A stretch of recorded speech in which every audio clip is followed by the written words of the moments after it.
Communication. The human connection is the key to personal and career success. Paul J. Meyer coined that statement. Relationships die daily due to lack of communication or negative communication experiences. Our ability or inability to communicate has a direct effect on our success in all areas of our life. This includes how we communicate with ourselves. In the workplace, communication has evolved from face-to-face and telephone interactions to email messages, blogs, social media websites, and even text messages. Technological advances are helping businesses expand around the globe to reach new market demographics. Organizations are forced to communicate with counterparts in other states and even other countries, and a large part of this communication is done via email. There are many benefits to email, and it would be difficult to argue otherwise, but there is something to be said for the drawbacks. It is common to communicate across time zones, cultures, and various levels of understanding, and it can get complicated quickly. This research paper will discuss and deal with ineffective business email practices, cultural norm violations in business emails, and potential legal implications. There is an art to writing effective business emails. To perfect this art, according to Rob Oscar of Forbes magazine, one must consider several things: the length of the email, the sensitivity of the material in the email, who is the email being sent to, proper use of attachments, and the purpose of email. Asgar states that keeping emails short and sweet helps the reader to get the most important information. When emails are long and drawn out, key information can easily be overlooked by the reader if the reader even bothers attempting to read the entire email. Emails should be short and key information should be the first to be addressed. Also, breaking up paragraphs so the email is more than one large clump of words helps. Proofreading is essential. Look for errors and make sure all the information being shared is relevant. Small technical errors, like hitting reply all instead of just reply, can be catastrophic because information shouldn't be shared with everyone.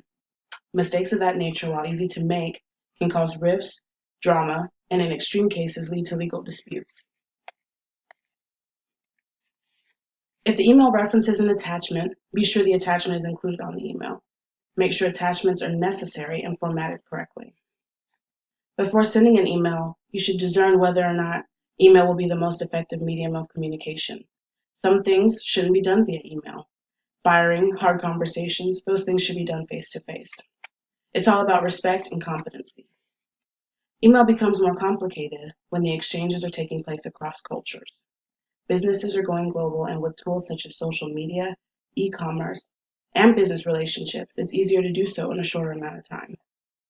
According to Richard and McFadden, cultural norms affect business procedures, practices, and most importantly, the relationships.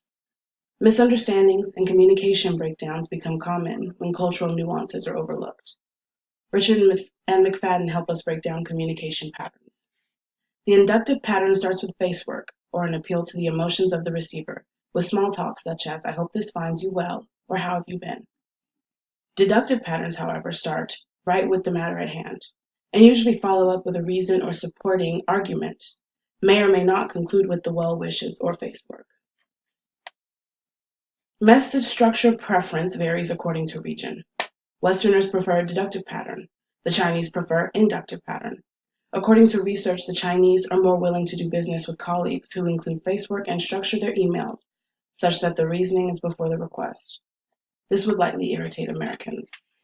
For favorable business outcomes, it is important that both parties understand each other and behave accordingly. To think that a business relationship could be damaged because of pleasantries is sort of mind-boggling, but it's also a humble reminder that it's important to be well-rounded. Being skilled at a trade isn't enough. One needs to be an effective communicator across various mediums of communication. An email is a record of communication that can be used in the court of law, and sometimes, more importantly, the court of public opinion. Hillary Clinton's tragic campaign run and Enron's legal troubles are examples of this.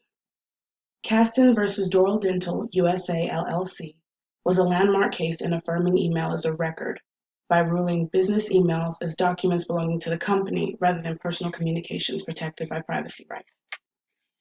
Implementing policies and procedures, as well as investing in technical mechanisms such as cryptography, are ways in which to help prevent legal issues with emails involved. The legal ramifications can be severe for the individual as well as the business if confidential information is leaked or if fraudulent activity is being conducted via email. In Enron's case, not only were the emails used against top executives in court, they were released to the public online. Emails possess a date and timestamp. This stamp is great for keeping up with when requests were sent or when information was made available and with whom the information was shared. Emails help keep us accountable. They're useful and most likely not going anywhere. An individual almost has to have one, whether for work or signing up for services and perks. It's important to be aware of how we interact with one another over the web and in the workplace. In summation, a few things to remember. Next time you compose an email, be mindful of your audience, demographically and culturally. Be polite. Make sure all information being shared is relevant and is allowed to be shared with the intended reader. Check for structure and grammar errors. Never forget, once you press send, the contents of the email are at the mercy of the reader. And truth be told, even if both sender and receiver delete the email, it can be recovered through metadata tracking. When in doubt, don't press send. Email is a problem, yes, but it's a solvable